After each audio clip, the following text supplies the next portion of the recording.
en el aire, danza, locamente para Cristo grita, canta aleluya nuestro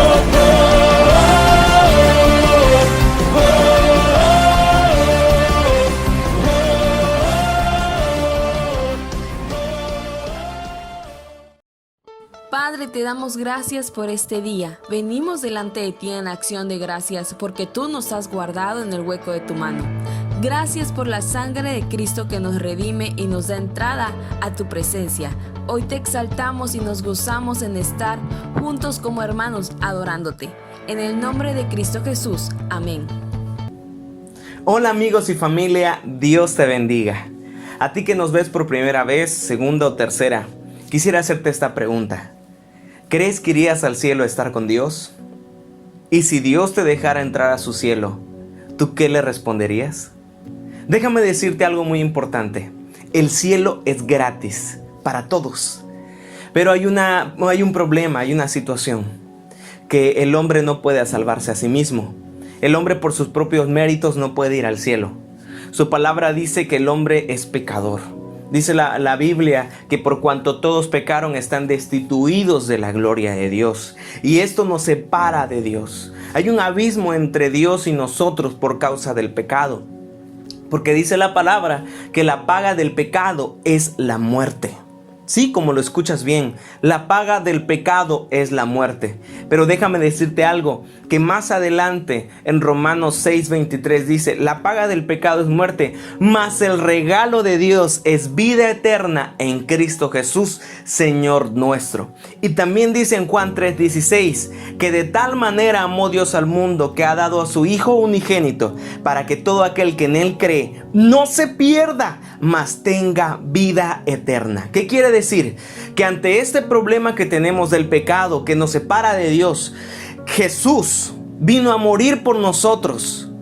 Por amor, Dios envió a su Hijo Jesucristo a morir por nosotros, por amor a ti y a mí. Es tiempo ahora de que tú decidas, de que tú tomes la decisión de recibir a Cristo en tu corazón, porque dices tu palabra, he aquí yo estoy a la puerta y llamo. Si alguno oyere mi voz y abre la puerta, entraré en él, cenaré con él y él conmigo. ¿Qué quiere decir? Que Él está a la puerta tocando. Él está a la puerta. Muchos podrían preguntarse, bueno, es que yo he sido bueno. Pero déjame decirte que dice la palabra en Efesios 2:8-9, que no es por obras para que nadie se gloríe. Por gracia sois salvos por medio de la fe. Y no es por obras para que nadie se gloríe. ¿Qué quiere decir esto? No son nuestras obras las que nos van a llevar al cielo.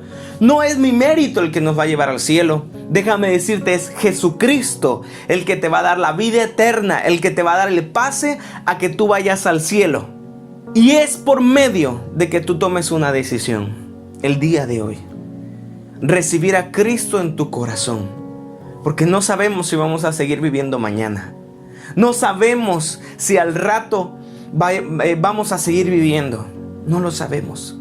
Pero ahora sí sabemos que tenemos la oportunidad de ir al cielo. El cielo es gratis, pero tienes que tomar una decisión. Tener a Cristo en tu corazón. Si tú el día de hoy dices, yo quiero a ese Jesús, yo necesito a Jesús, yo quiero irme al cielo. Ahí donde estás, déjame guiarte a una oración de fe. Con todas tus fuerzas haz esta oración y con todo tu corazón. Repite conmigo ahí donde estás. Repite, Padre Celestial, en esta hora yo me arrepiento de todos mis pecados y abro mi corazón y te recibo como mi Señor y mi Salvador. Y hoy creo que si muero, despertaré en los cielos junto a ti.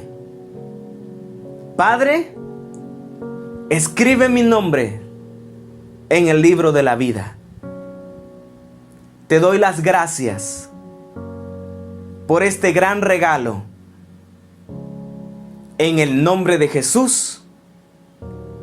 Amén. Bienvenido a esta gran familia de Dios. Te amamos. Recibe un abrazo de parte de nuestros pastores. Y si tú tomaste esta decisión, envíanos un mensaje por medio de nuestras redes sociales, por WhatsApp. Estaremos esperando tus mensajes. Dios te bendiga y hasta pronto. Amados, Dios les bendiga. Llegó un momento muy especial para todos los hijos de Dios, que es el momento de entregarle al Señor nuestras ofrendas. Recuerde que en CCB hemos estado enviando nuestras ofrendas, otros hermanos lo han hecho por la vía del banco, y el que no pueda, hermanito, cualquiera de aquí podría ir a su casa a buscarlo. Recuerde que son las finanzas del reino, que el reino no se detiene y que nosotros como sus hijos y sus siervos somos los encargados de hacer que esto siga avanzando. Así que ahí donde tenga en su casa un lugar especial, como ya se dijo, una canastita, un cesto, algo que usted haya orado, haya ofrecido: Señor, yo en este lugar voy a depositar mis ofrendas en cada servicio, en cada reunión, en su altar familiar. Ahí va usted a depositar sus ofrendas, porque nosotros somos ejemplo para los niños y para todos los que ven, hermano, de cómo nosotros juntamos lo que es del Señor, cómo nosotros entregamos con amor, porque la Biblia dice que Dios bendice al dador alegre, no al dador triste. Sabemos que Dios hasta este día ha suplido todas nuestras necesidades. El Señor no se ha apartado de nosotros, nos ha guardado en su mano poderosa y ha sido fiel a sus promesas, a los pactos, a todo lo que le hemos pedido. Su fidelidad ha estado con nosotros. Así que usted deposite su ofrenda de las formas en que ya le hemos explicado, en una cuenta. Si no pueden traerla hasta aquí, pues nosotros iremos a buscarla. Esto es el mover de Dios, no se puede detener. Tenemos que seguir y seguir avanzando como buenos obreros hasta el día de su venida, para que Él nos haya trabajando. Así que deposite su ofrenda, una que sea de aroma agradable al Señor, un olor grato, una ofrenda con alegría, con gratitud del corazón por tantas y tantas bendiciones que Dios nos ha otorgado en todo este tiempo y hasta este momento, que ha sido fiel a su palabra y a sus promesas con nosotros. Vamos a orar entonces por estas ofrendas y vamos a pedirle a Dios, ahí donde usted está, ore, ponga su mano sobre ese lugar y bendiga su ofrenda que usted va a enviar, bendígala, y que sea el Señor el que bendiga su canasta y aumente sus finanzas en gran manera para que su reino siga adelante. Padre, en esta hora te damos gracias, Señor, por las finanzas, porque no nos has dejado, por los trabajos, por la salud, porque nos has guardado, Señor. Gracias. Te damos estas ofrendas con todo nuestro corazón, Señor, bendiciendo tu nombre, pidiéndote, Señor, que sean multiplicadas en gran manera, Señor, y que sirvan para que tu obra no se detenga y siga avanzando cada día. En el nombre de Jesús, amén. Dios les bendiga, hermanos.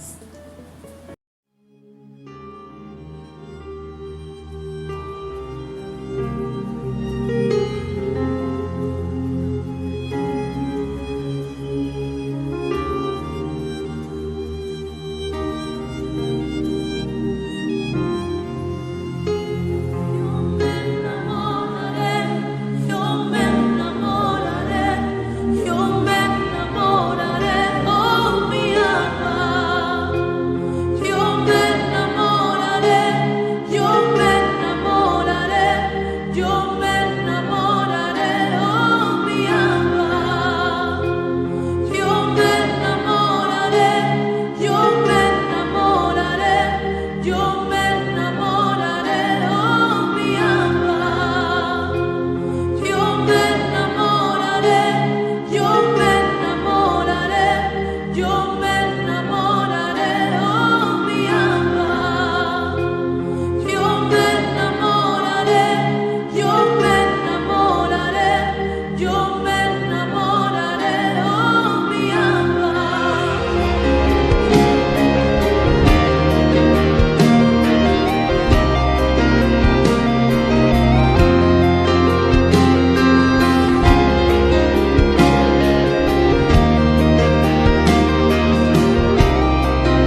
bendiga. La paz de Dios sea con ustedes y con cada uno de sus familiares. En este momento que empieza la transmisión y vamos a continuar con nuestro estudio. El tema que estamos viendo es el panorama del Apocalipsis. Y hoy vamos a ver el capítulo 2, en donde vemos la primera iglesia, que es Éfeso. Entonces, anteriormente vimos en el capítulo 1 la revelación de Jesucristo, que Él es el soberano de los reyes de la tierra, el que nos hizo reyes y sacerdotes, y que es el principio y el fin, el alfa y la omega, el que es, el que era y el que ha de venir. Antes de que Juan describa lo que ha visto en su visión, escribe mensajes a las 7 iglesias de Asia.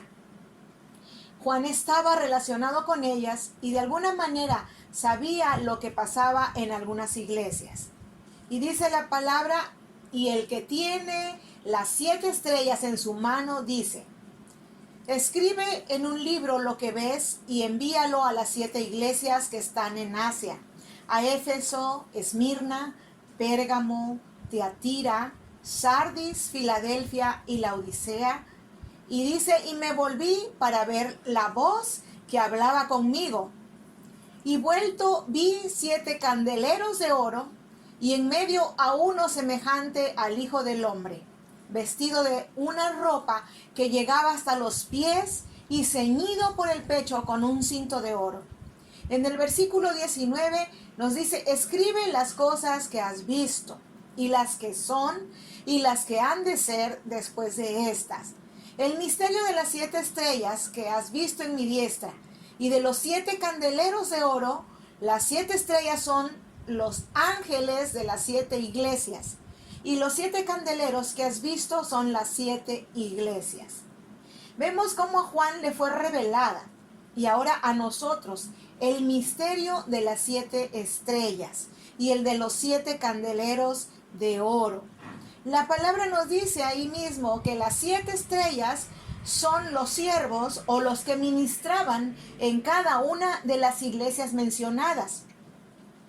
Y los 7 candeleros son las iglesias, las 7 iglesias.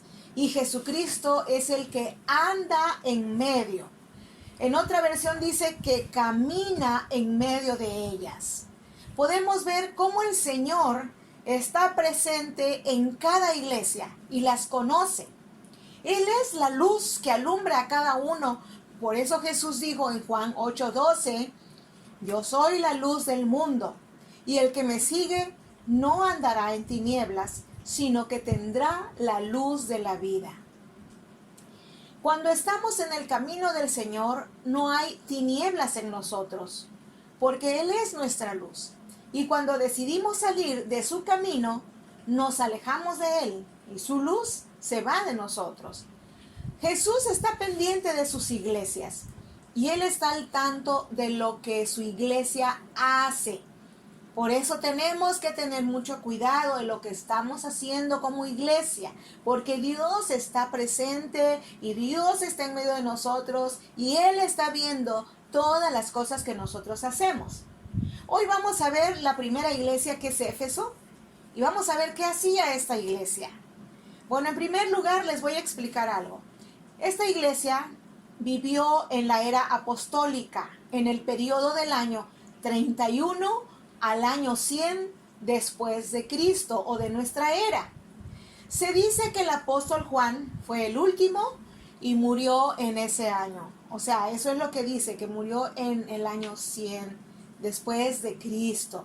Fue el apóstol que más años vivió aquí en la tierra. Por eso en la escritura nos habla del anciano. O sea, era un anciano el apóstol Juan cuando murió.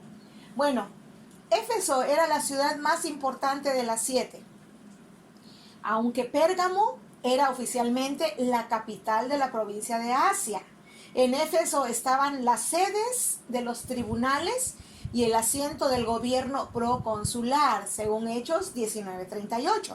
Vayan anotando las citas para que usted en casa ahí vea, lea Y yo quiero invitarles a que usted lea el libro de Hechos 19, capítulo 19, porque está muy interesante lo que dice la palabra. En este capítulo del libro de Hechos vemos el alboroto que hizo un hombre llamado Demetrio en Éfeso, porque él hacía y vendía las estatuillas, los templecillos de la diosa Diana.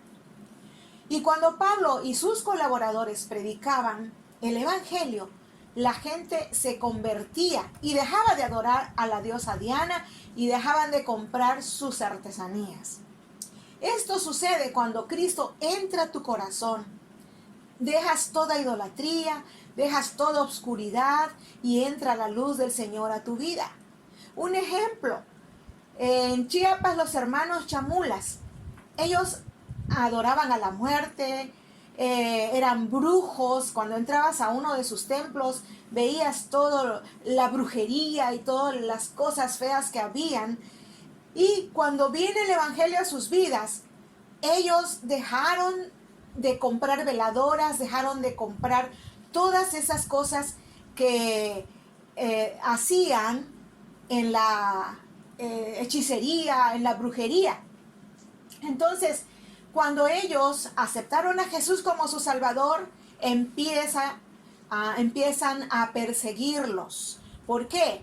Porque ya las ganancias ya no eran lo mismo, porque ya no compraban veladoras, ya no compraban alcohol, ya no compraban cosas que servían a Satanás. Entonces eso mismo pasó aquí.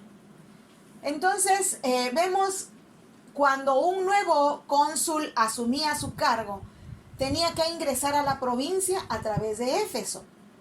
La ciudad estaba situada cerca de la desembocadura del río Caistro, ahora llamado Kukuk-Menderes. Y este está situado en lo que ahora es Turquía.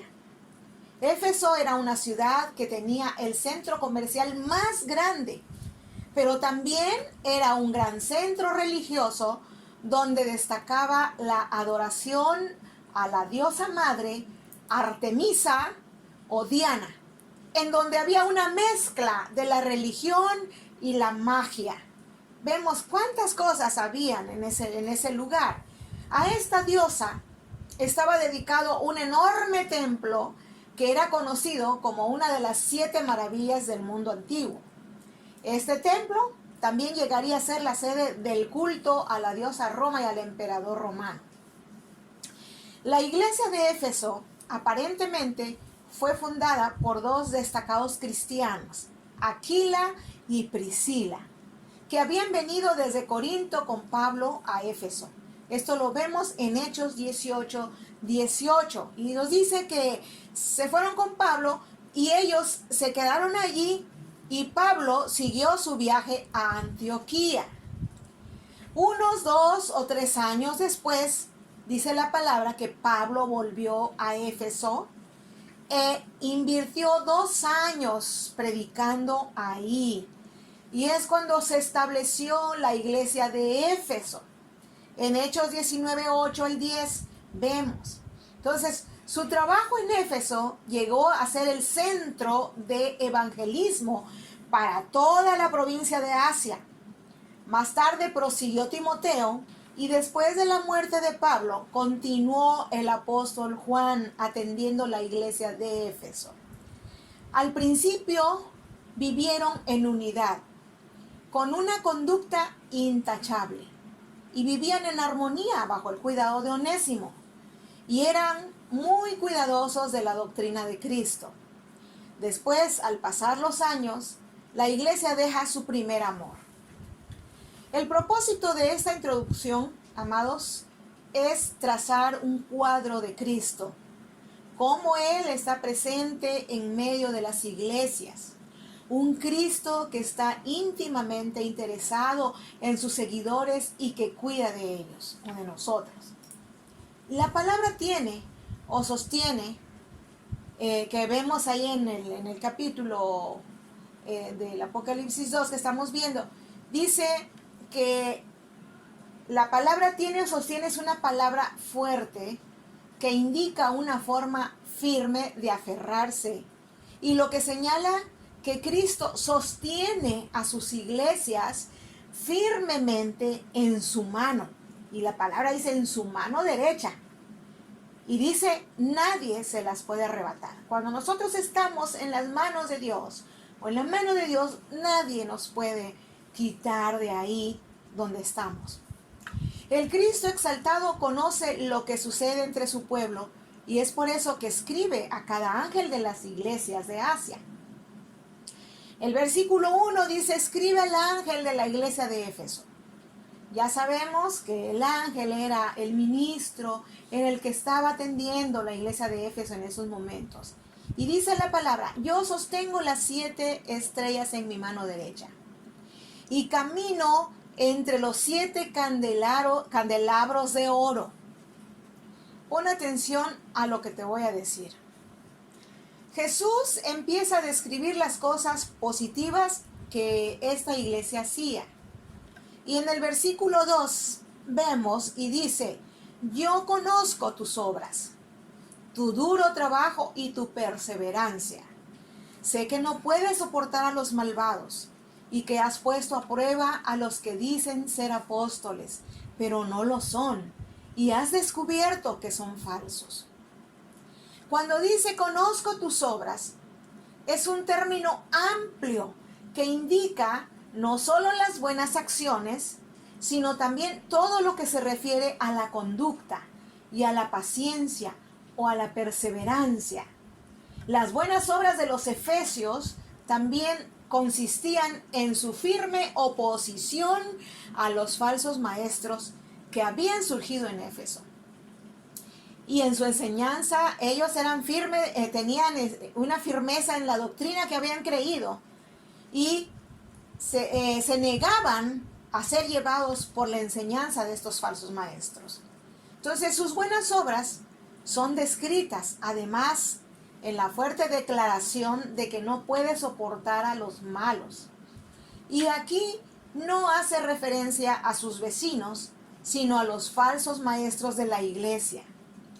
Jesús les dice, has probado a los que se dicen ser apóstoles y no lo son. Los has examinado con cuidado, pero los has hallado mentirosos. Era una iglesia que estudiaba las escrituras y por eso se podían dar cuenta cuando alguien estaba diciendo herejías o distorsionando la doctrina. No se dejaban llevar solo por palabras. Hoy en día la iglesia solo se conforma con escuchar música cristiana, escuchar mensajes de predicadores diversos, pero no toma en serio el estudio de la palabra, que es necesario para conocer las escrituras y no ser engañados por falsas doctrinas. Por ejemplo, hay personas que habiendo sido miembros de una iglesia cristiana, por no tener el conocimiento de la doctrina de Cristo, ahora pertenecen a una secta herética, como los testigos de Jehová.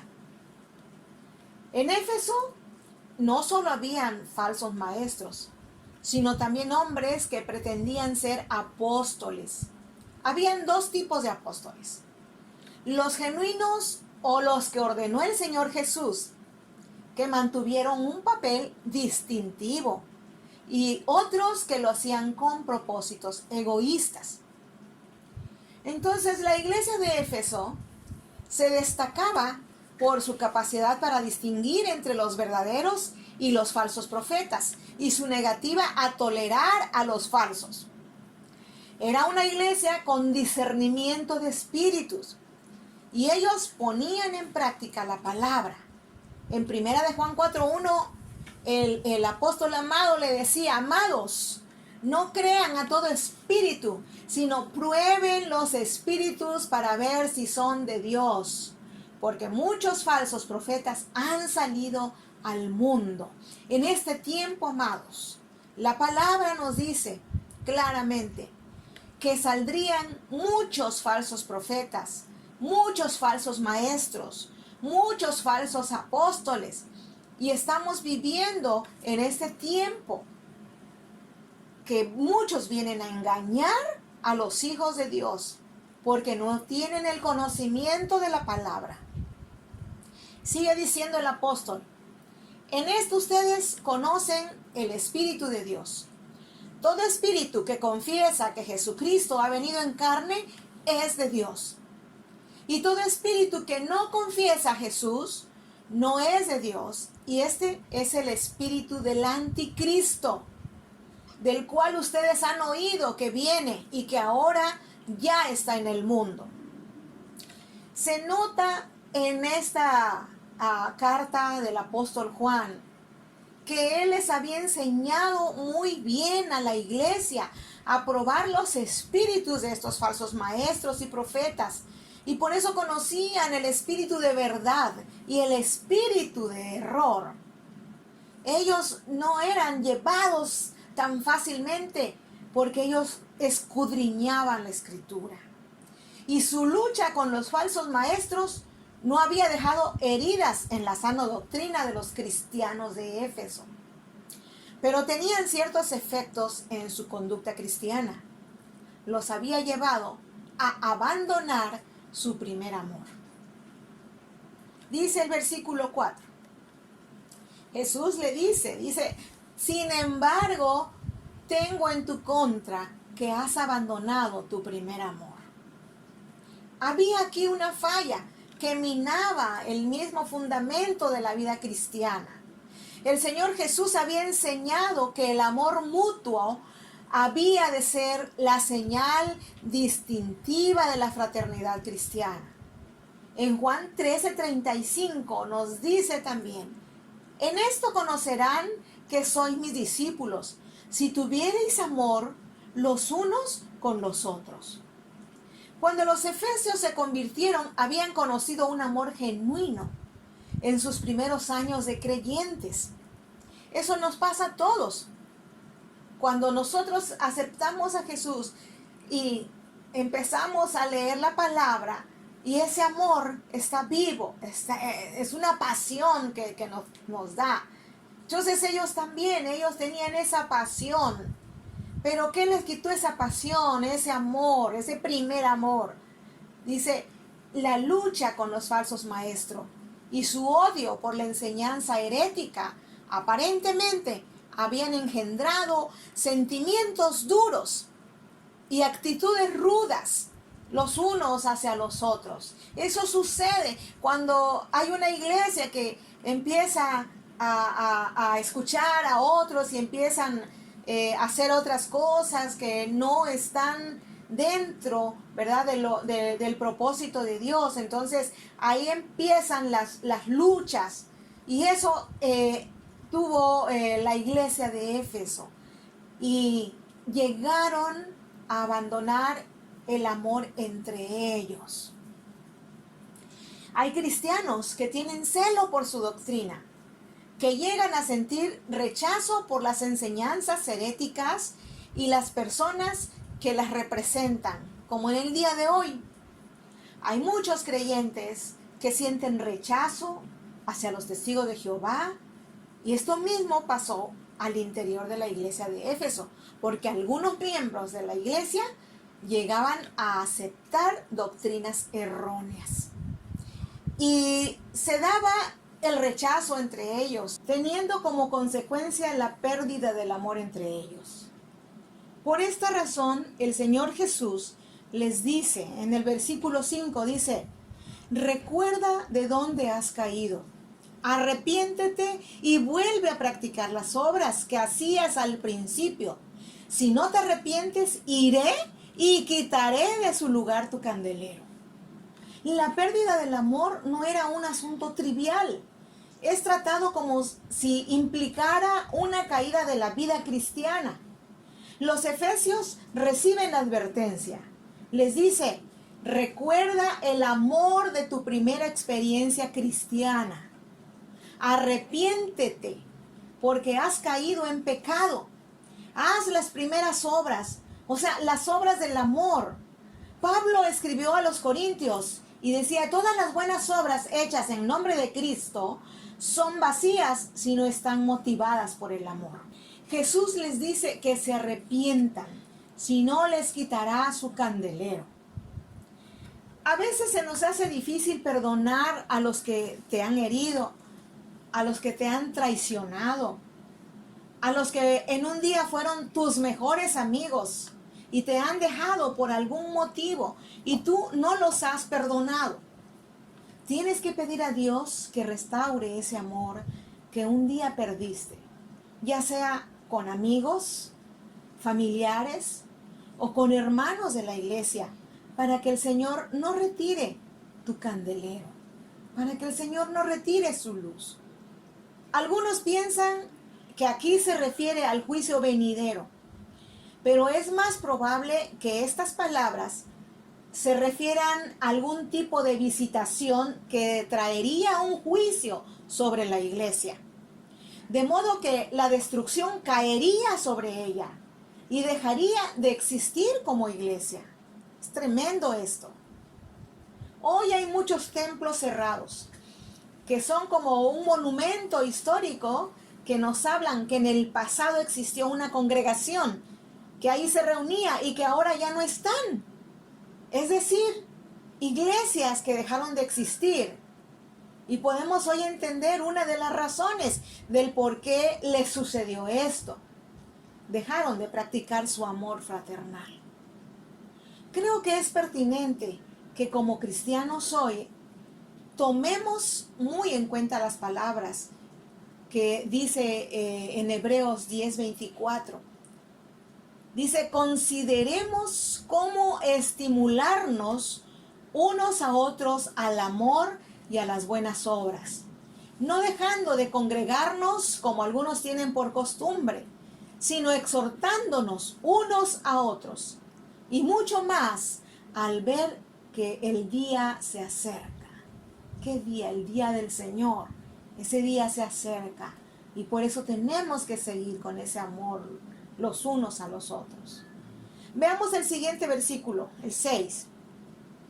Dice, pero tienes a tu favor que aborreces las prácticas de los nicolaitas, las cuales yo también aborrezco. Aquí había un punto a su favor. ¿Por qué? Porque los nicolaitas, dice, estos eran otros falsos maestros. Estos constituían una secta herética en la iglesia primitiva.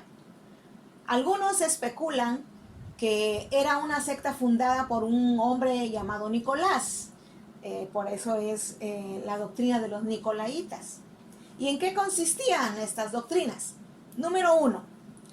Estos comían alimentos sacrificados a los ídolos. Y número 2, practicaban actos sexualmente inmorales. Estas son las doctrinas de los nicolaitas. Y vemos que la iglesia de Éfeso lo aborrecía.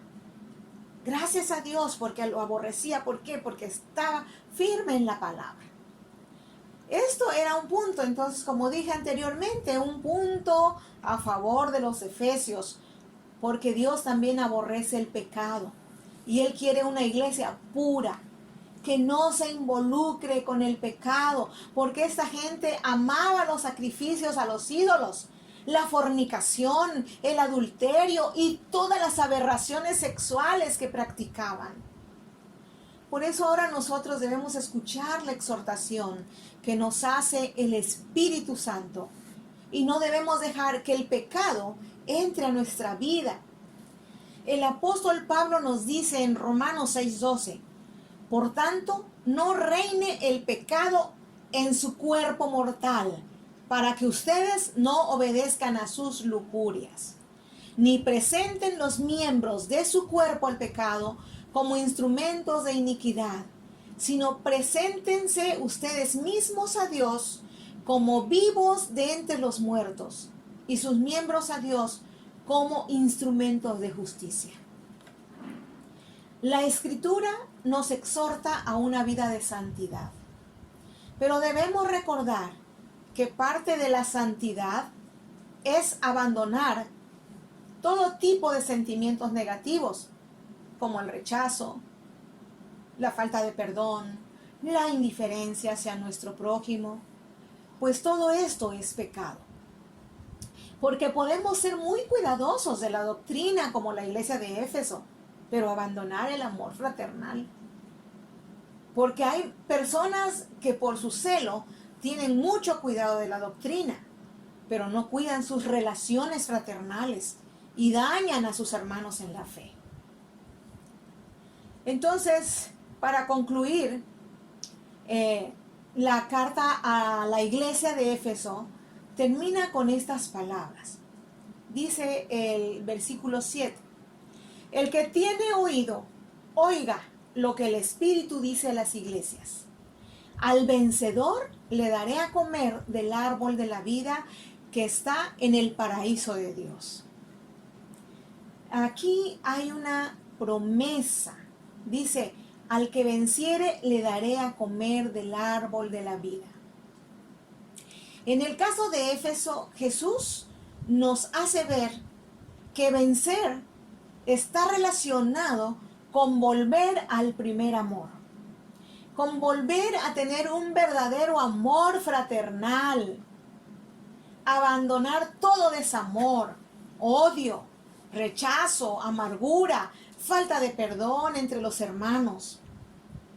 Esto es difícil de hacer porque nuestra naturaleza humana se inclina más al rechazo, al odio, a los pleitos, a los juicios, a las divisiones, tal como el apóstol Pablo lo describe en Gálatas 5, cuando habla de las obras de la carne. ¿Sí?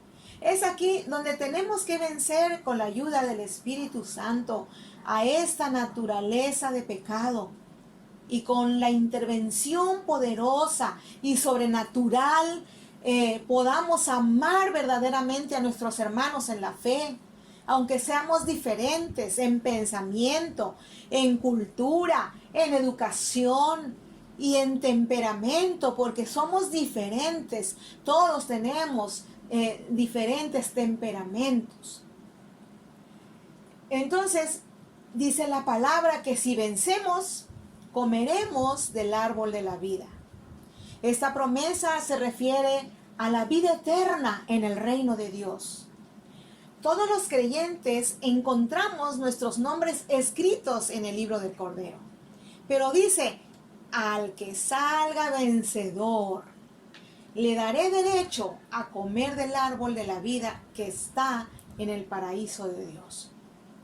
El paraíso es una de las maneras bíblicas de describir la morada de Dios. Es equivalente a la Jerusalén celestial, que ha de descender del cielo a la tierra en la consumación del reino de Dios. El pasaje termina y dice, el que tenga oído, oiga lo que el Espíritu dice a la iglesia. Amados hermanos y amigos, si tú habías dejado tu primer amor, este es el momento en que tienes que arrepentirte y ver dónde has caído y volver a tus primeras obras para que el Señor no quite tu candelero. Recuerda que ya estamos en los últimos tiempos y es hora de arrepentirnos y retomar lo que hemos dejado de hacer por nuestro Señor Jesucristo, para que salgamos vencedores y tengamos derecho a comer del árbol de la vida y nuestros nombres se encuentren escritos en su libro. Y cuando venga nuestro Señor Jesucristo, nos encuentre firmes, sin fluctuar, y que podamos permanecer en su palabra y no dejar que falsos maestros o profetas vengan a engañarnos. Pidamos al Espíritu Santo que nos dé el discernimiento para saber cuándo el espíritu de engaño viene a visitarnos y a querer sacarnos de la luz del Señor. No dejemos que nuestro candelero sea apagado, sino que podamos alumbrar a través de la luz de Jesucristo y podamos decir con toda certeza, ven Señor Jesús. Vamos a orar. Yo les invito que ahí donde está en su casita, empiece a orar al Señor. Si tiene usted alguna necesidad, si está usted sintiendo alguna cosa en su corazón que le está lastimando, usted confíe en Dios, que Él lo va a sanar. Oremos. Padre Celestial, hoy te pido que nos des un bautismo de amor sobre nuestros corazones secos, que han dejado de amar y que fácilmente se han lastimado y guardan rencor.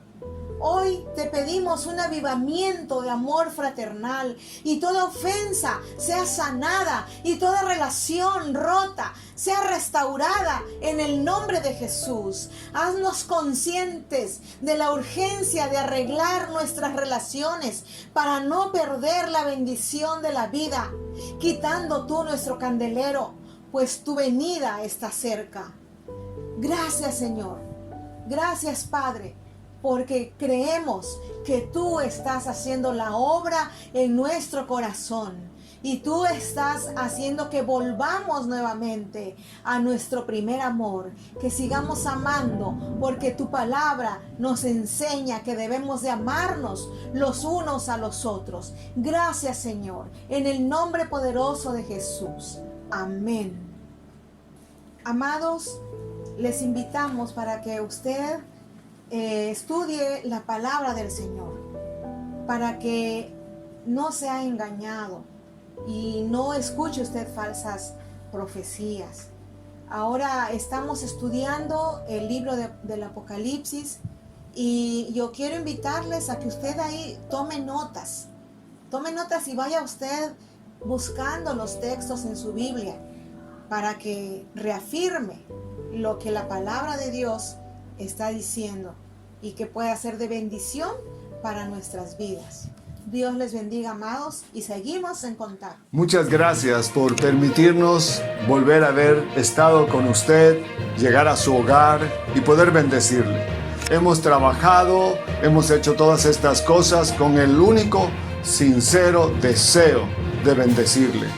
Que anhelamos que la palabra de Dios sea como un río de agua viva que corra a través de sus vidas, les sane, les limpie, les transforme y sus vidas sean grandemente bendecidas. Es nuestra oración, es nuestro esfuerzo el que queremos que Dios sea con usted y le bendiga en gran manera. Así que hoy les decimos con todo corazón, guarde esta palabra en su corazón y póngala por obra. Así que permítame hacer una oración por usted. Padre, en el nombre de Jesús, bendigo la vida de cada persona que ha estado recibiendo este video, esta enseñanza, que tu palabra no vuelva a ti vacía, que tú derrames de tu gracia, de tu favor y sanes, liberes, salves, transformes, des libertad y sanidad a cada vida, en el nombre de Jesús. Por último, quiero pedirle un favor. Si esto le agrada, denle un like y también compártalo. Necesitamos que esta palabra corra, que esta palabra le bendiga a otras personas. Así que, por favor, también ayúdennos. Si usted necesita entrar en comunicación con nosotros, tenga toda la confianza de escribirnos, de mandarnos un mensaje. Estamos para servirles. La paz de Dios sea con usted. La gracia, el favor de Dios le acompañe. Dios le bendiga. ¿Necesitas oración? Escríbenos al 921-2020-117. Estaremos orando por tu necesidad.